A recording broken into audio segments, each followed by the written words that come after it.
Hey you guys, it's Brandy Chanel. Welcome back to my channel. Welcome to your Real Housewives of Atlanta season 13 episode 6 review.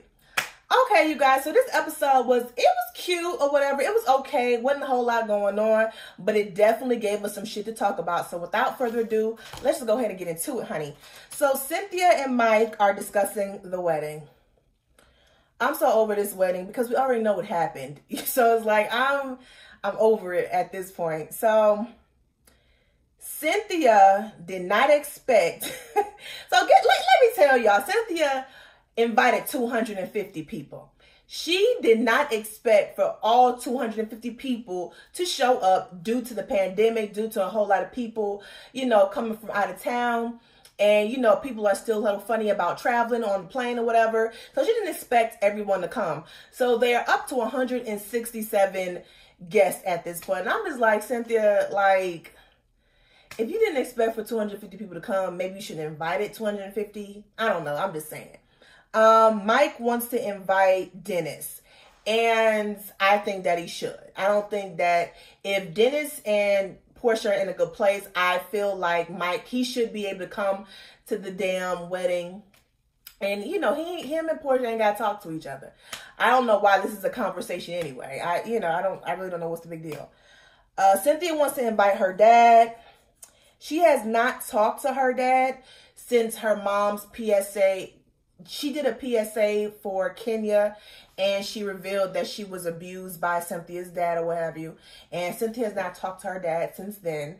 But Cynthia's dad and brother had walked her down the aisle when she was getting married to Peter. Remember that towards the end of this episode, and I'm going to come to that. Okay. Mike said, I agree with Mike because Mike was like, this is our wedding and we should be able to invite whoever we want to invite. And I agree with that. And I'm going to get more into that during the last part of this review. Drew and Ralph. Wasn't a whole lot going on with Drew and Ralph. They were packing to go move on to their new house. They released balloons in the sky in memory of his father. He apologized or what have you. He's gonna do the same thing, Drew. You're in an abusive marriage, sweetheart. You are, and you need to get out now. You do. Candy at her home. So Candy is doing a grocery giveaway with her her fundraiser or her charity, Candy Cares. I think that's great. I think at that point, what inspired her was the fact that she was a single parent and her mom and her aunts were single parents. So she decided to come up with this organization, Candy Cares, to assist single parent households. And I think that's great. I think the grocery giveaway was a good idea during that times. And I respect that of Candy. Her lawyer is Mike Sterling. And we all know Mike Sterling is Eva's husband. And he's helping her out with the whole child support thing. Homeboy owed $92,000, okay? And at first, as I'm getting more into the story and more information is coming out about Candy Block and him owing the child support, I honestly feel like Riley should get her fucking money. That's what I feel like. I feel like Riley should get her money. At the end of the day, yes, Riley is 18 years old, but he owes back child support, okay? Which means he wasn't paying child support even when he had the money to do it. So I don't think that it's fair that just because Candy has money that he shouldn't have to pay his child support. I don't think that's fair at all. Okay. Candy did not have this baby by herself, and she should not have had to raise this child and financially take care of this child by herself. Thank God that she had the money to do it, because there's so many others out there who don't. Okay.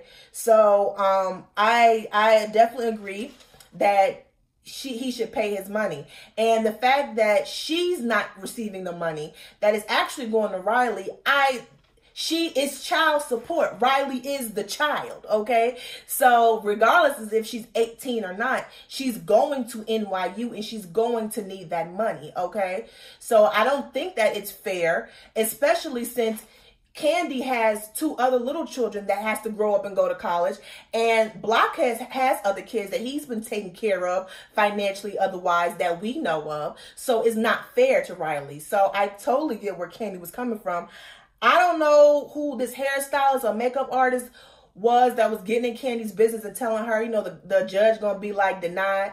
Only thing that I agree with her was, why did you wait till she was 18 to, you know, take action? But I think the reason why Candy did that, and I just thought about it, is because Riley said something and Riley made valid points. So whoever this hairstylist or makeup, whatever her name is, she was entirely too comfortable. You know, she's an employee. Okay, she needs to stay in an employee's place. Okay. Okay. Portia and Cynthia meet up. Portia don't want Dennis to come to the wedding. I don't see why. Y'all in a good place. Why does, you know, Dennis has become friends with Mike, and if Mike wants Dennis to come, then he should be able to come, Portia. Like, you so silly, so silly. And, you know, Cynthia is basically, you like, you know, Mike wants him to come. They are friends, and, you know, Portia's like, oh, you're the queen of that castle. I'm relying on your coochie credit. I'm like, girl, shut up. I feel like, you know, I like Mike, because Mike is like, this is what's going to happen. I don't give a fuck what nobody thinks. Whereas Cynthia's like, well, this person and that person, and I need to care about this person's feelings. It's your wedding. Invite whoever the fuck you want to invite, no matter what anybody got to say. Okay, so that's that on that. Oh, Portia is talking about her relationship with Dennis. Okay, she's basically saying the pandemic at first was great, but then because they're always around each other, they can't leave the house, and then they got this baby. She was getting really, you know, she was snapping at him and asking about where her ham was and all this other shit. So I get it. And she said they needed a break, they needed to break up. Listen, at this point, we already know that Portia and Dennis is back together. They have this makeup to break up type of relationship, and that's why I'm really not interested. I'm not interested, even if they do get married, I'm not interested in seeing it, because in the next couple of years, she's going to be filing for fucking divorce. I really don't care about Dennis and Portia, Mike and, Mark and Kenya. I don't care. I don't want to hear about their relationships, because these women at this point know the kind of men that they chose to be with and have babies by. So I don't feel sorry for them. They keep going through these relationships over and over again. They're putting themselves in the position they're putting themselves in the position. So I don't feel bad for them. I'm sorry. Cynthia and Noelle FaceTime, right? So, you know, Noelle is really pretty. Noelle's really, really cute, looking like her fine ass daddy, okay? Looking like her sexy chocolate daddy, okay? She's in LA. You know, she's an influencer. She has her own YouTube channel, and I feel like that's good. That's, you know, she's using, you know, she used this platform to elevate herself, and that's great that she can be able to earn her own living. She is supposed to be going with Cynthia down to Alabama to go visit Cynthia's mama, and she let her mom know, listen, I'm only gonna be there 2 weeks. Honey, I got to work. I got to be able to afford this apartment in LA. And anybody who knows anything about California, that shit ain't cheap. My brothers are in California right now. They have a job in California, and their apartment is like, I think my mom was like $2,300 a month. Like, so Cynthia, let that girl work, okay? Let that girl work, honey, okay? Let her work and let her get her money. The Candy Caravan. So Portia comes early. Portia and Tanya comes early. We know that Portia donated $5,000. I don't know if Tanya donated anything. And then Kenya comes after that, and she shades Portia. She's saying that Portia came early for her her photo op. Listen, I don't know if this is the producers doing this, or if this is the way Kenya really feels. But so far this season, Kenya just comes off extremely jealous of Portia. She really does. And I don't really like neither one of them, to be quite honest with you. But, you know, facts is facts. I'm going to be fair, okay? Kenya is coming off like a straight hater. just straight jealous of Portia. And for what, I don't know. Both of them got the same relationship status. Only thing is, you know, Kenya is married to hers, right? And, you know, as far as we know, Mark ain't sending no Chanel bags. Hell, Mark didn't even want to be next to you. Okay, so I think that may be it. I don't know. I really don't know. I almost think it's because Portia is receiving a lot of positive press for the things that she's doing as far as Black Lives Matter. And you know, she just receives a lot of, you know, positive, you know, press out there. You know, she has lots of fans. She's like what Monique is, you know what I'm saying, on Real Housewives of Potomac. No matter how wrong they can be, they always have their fans riding for them. And I think that is bothering Kenya, okay? I really think that's bothering Kenya. So anytime she has, you know, anytime she takes an opportunity to shade Portia, she will. And she just looking real hater. She just looking like a hater. So as the event is going on, you know, Kenya is starting to boss people around, even though it's not her fucking event. Girl. And so Portia and Tanya are talking about Dennis because Portia wanted to tell Tanya what Cynthia said about Mike inviting Dennis. And Mike pretty much said he's inviting Dennis regardless of what the fuck Portia wants, okay? That is his friend and he has every right to. So I'm not mad at Mike, okay? And, you know, Portia, you know, Kenya says, can we do less talking and more work, please? I'm like, girl, who the fuck is you talking to, bitch? We is grown. We don't have to do it. This ain't even your event. Like, girl, sit your ass down somewhere, okay? And, you know, she's in her confessional saying, you know, how about nobody cares? Anyway, and then, you know, Kandi jumps in the conversation. So everyone at this point is talking about it. And so then Kenya wants to put in her 2 cents and say, you know, Portia, if you and Dennis are good, then it shouldn't matter whether he come or not. You know, you guys are already, you know, on and off. So I don't understand why, you know, he can't come, and it's hard to take you too seriously. Was Kenya lying? No. Okay, it is kind of hard to take Portia and Dennis seriously because they like I said, they're doing this makeup to breakup shit, and it's kind of getting old. So I get where Kenya is coming from. However, to me, I feel like, and this is just me, when you have your own situation going on, your own relationships, you have no right to judge the other's relationship. Now, I don't even know if Kenya, it looks like on the show that she's getting a divorce from Mark. However, I think it was Brooklyn's birthday some time ago, and they was together. I don't know if he just came there, but they were sitting next to each other. They had little baby Brooklyn on their lap. So you have no right to speak on nobody's relationship, okay? Because you yourself are in an abusive relationship with a man who makes a monkey out of you on national television, okay? So mind your damn business, okay? At the very least, you know, and I'm not saying this makes Dennis, you know, better than or anything like that, but shit, he's showering Portia with gifts and Chanel bags and all this and that and the third. What is Mark showering you with? Does Mark call you? Does he FaceTime you? Does he check on you and not just his daughter? Does he give a fuck about you? Because from what we saw last year, he don't do you in the bed or otherwise. So while you up here commenting on what Portia got going on, honey, fix yours, okay? And that's all I'm saying. And like I said, I think she was right in what she said, but it's her intent behind it wasn't right because she was doing it to shade Portia. And she just coming off like a hater. And you know, as much as I don't really see it for Portia, I can commend her for paying Kenya dust. Anyway, at this point, Kandi and the girls are eating lunch, and Marlo gives Kandi $5,000 as a donation to her charity. And Kandi in the confessional says that a lot of these women weren't as giving as I thought that they were. Now the tea is, and I saw her speak on it, and Don Juan was on there. And Don Juan kind of insinuated that it was Kenya who didn't donate, as she either didn't donate or she didn't donate as much.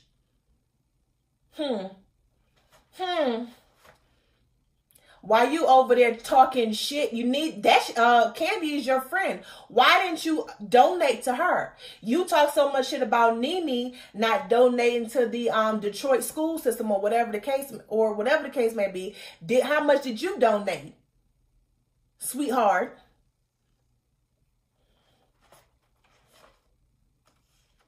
Okay.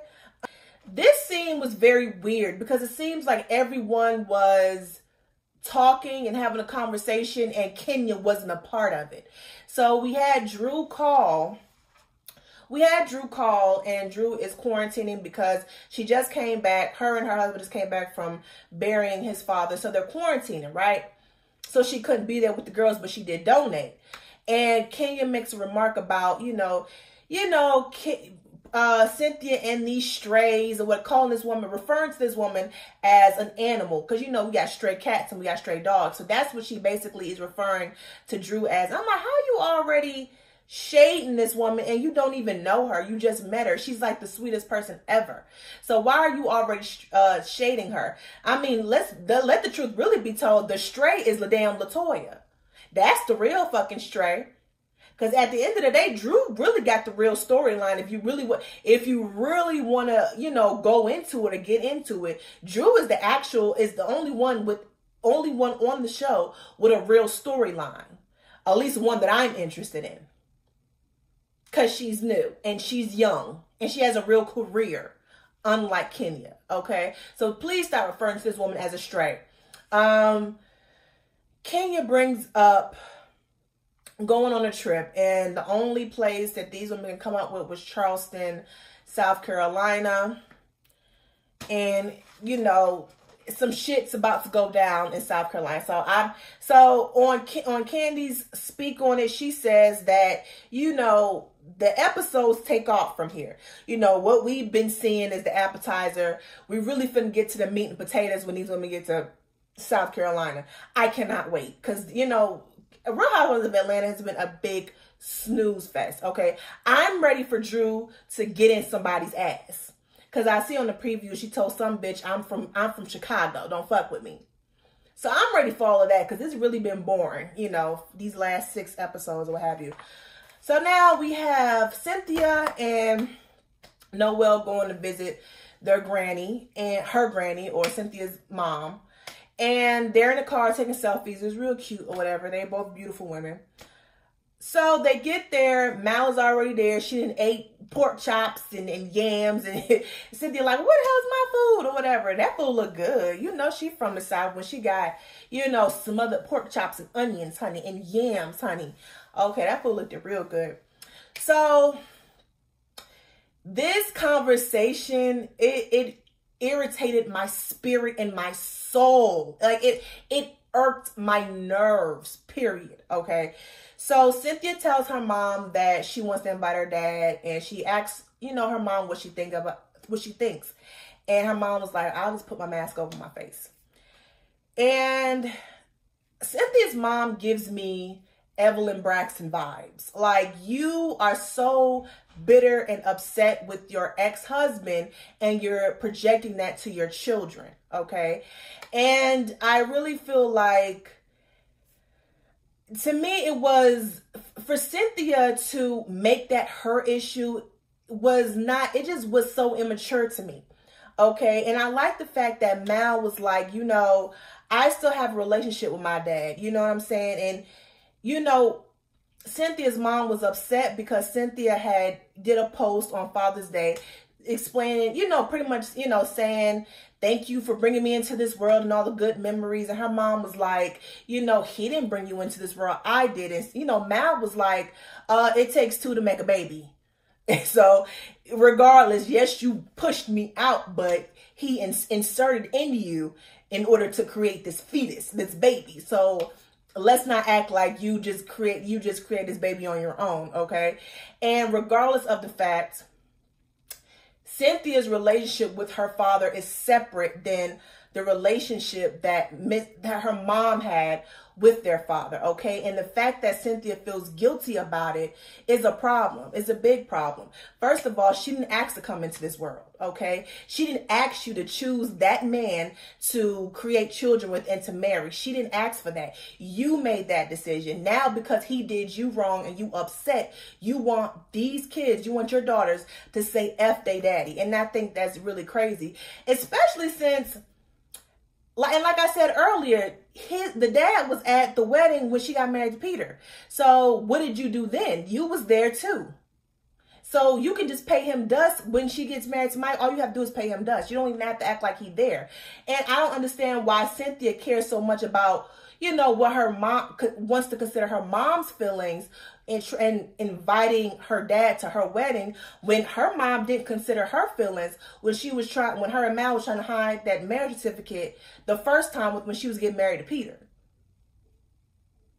I don't understand that. Like, she really gave me Evelyn Braxton vibes. She really did. And the whole PSA thing, y'all not gonna sit up here and tell me that, you know, she didn't know what the fuck was going on with the PSA. I don't give a fuck how old she is. Okay, PSA has been around forever. They was around in the fucking 80s. She knew what a damn PSA is. And even if she didn't know what it stood for, when she did it, there was all kind of cameras around. So what did you think was going on? So you can't convince me of that. No one can convince me otherwise, period, okay? And what really set me off is Noelle saying that, you know, oh, well, obviously she's already told you how she feels. You know, she's been there for us. She's done this for us and blah this and blah that. So we should really consider her feelings. Consider her feelings on Cynthia's wedding day. I'm sorry, I did not agree with Noelle, because at the end of the day, Cynthia is a grown ass woman, okay? She is not responsible for what happened to her mother when she was married to her father. She's not responsible for that. This is her wedding, and then her father is old as dirt, so she don't know when the next time he's gonna see her. Okay, he don't have much time left on this earth. So to sit up here and say, well, she's never asked anything of us, nor shouldn't she. She shouldn't ask. Cynthia don't owe her mom nothing. Cynthia is grown and her mom is grown. She is not responsible for her mother because they're all grown people. Now, it's good to take care of your mom. If I had the money, I would take care of my mother, period, because she's my mother. But if I want to invite somebody somewhere, especially my wedding, I should have I think I have the right to, because it's about me and what's going on that day, not about anyone else's feelings. So I totally agree with Mike and Mal on this whole problem. That's still their dad. At the end of the day, it is still her dad. Noelle should have just sat there and nod in agreement, or just sat there and said nothing. Period. I should not have to accommodate nobody on my day. I should just be thinking of me and my fiance. That's it. That's it. But you guys, that's it for the Real Housewives of Atlanta episode 6, season 13 review. Tell me how y'all feel. Do y'all agree with me? Do y'all feel like Noelle had a point? Do y'all feel like the mama had a point? Do y'all feel like Cynthia was being inconsiderate by, you know, pretty much wanting her father there at the wedding? Do you think, you know, Portia has a reason for not wanting Dennis at the wedding? I mean, y'all just let me know how I see, and let me know how y'all feel about it. Do not forget to like, share, comment, and subscribe to my channel. Until next time, now have a good evening.